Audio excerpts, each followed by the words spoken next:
Well, joining me now is Dr. Adam Brown, emergency physician and chair of the COVID-19 National Task Force at Envision Healthcare. Thank you so much for joining us, Doctor. I think yesterday Thank you for with the having me. death of Colin Powell, yeah, it's good to have you. The death of Colin Powell really brought this issue to light, where if you have a serious illness and you've had the vaccine, it may not work for you. A sad day, like I said, for the country. How do you know whether or not you're in that position? Because there's a lot of people who have different underlying conditions. They may have a type of cancer. It may be in remission. It may not be. And the vaccine simply won't work. Is that the case across the board? Well, no, and I think it's an excellent question and a point to bring up. First, my condolences go out to the Powell family and, of course, to friends and colleagues. Such a mighty person in the country and also the world.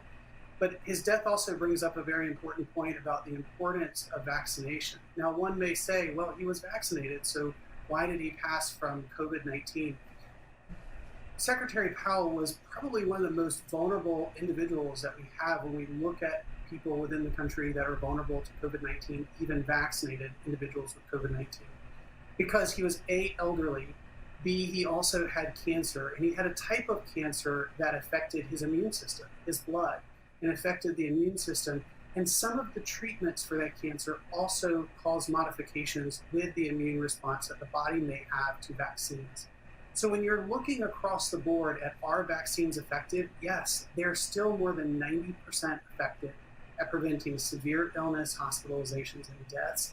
But there are some small percentage of the population with these really severe diseases, especially those that cause immunocompromised states, that cause the vaccines not to be quite as effective. So I don't want this information to get to people to think, hey, I don't need to get vaccinated because they don't work. No, you definitely need to get vaccinated because you may be protecting the most vulnerable, like Secretary Powell. Well, doctor, some of the reports said that he was about to get a third shot, the booster shot. So why were they going to give him a third shot if what you're telling me is that, because of his situation, his age and the illness, that the vaccine really can't help in that situation? Or would the third vaccine have perhaps kept him alive? Well, the answer is yes, yes to the latter point.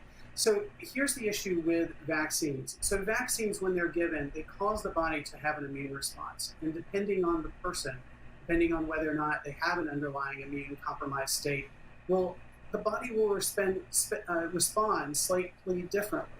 And so in Secretary Powell's state, because he was immunocompromised, having 2 doses of vaccine was not enough to really get the immune response that was needed to prevent infection.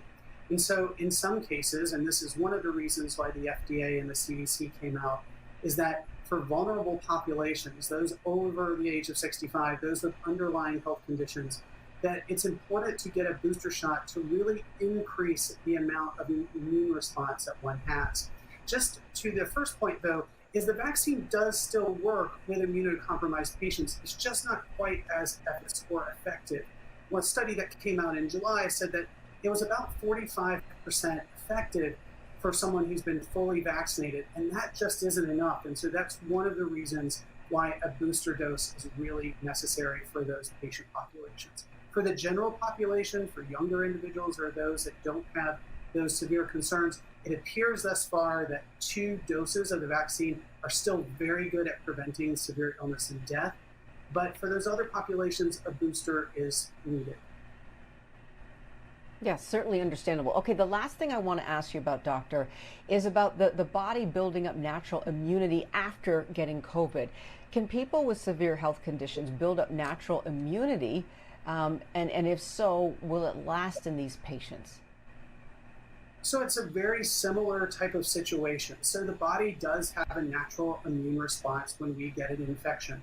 But those who are elderly or those who have underlying healthcare conditions that it cause them to be immunocompromised may not have the same level of immune response. And so it's pretty unpredictable. So that's one of the reasons why getting vaccinated and following the science of vaccines and seeing what antibody responses are is a way that there's a little more predictability in ensuring that someone is immunized against an infection. And so, one thing we do not want people to do is to say, you know what, instead of getting vaccinated, I'm just going to wait until I get COVID. That's a bad, bad choice.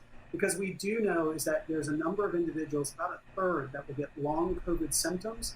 And we also know that there's death associated with that. And so, we'd rather people to get vaccinated, and especially in those high risk type of communities, to get boosted. And for those who are hesitant and who are on the fence, think about the people you're going to be interacting with over the holiday season, because you may be protecting them from getting ill when their body may not respond as strongly to a vaccine. So get out there and get vaccinated. Still extremely important. Well, thank you so much for that advice, and thank you so much for all you do as a physician. I'm sure the emergency room has been busier than ever. We appreciate what you do as a frontline worker.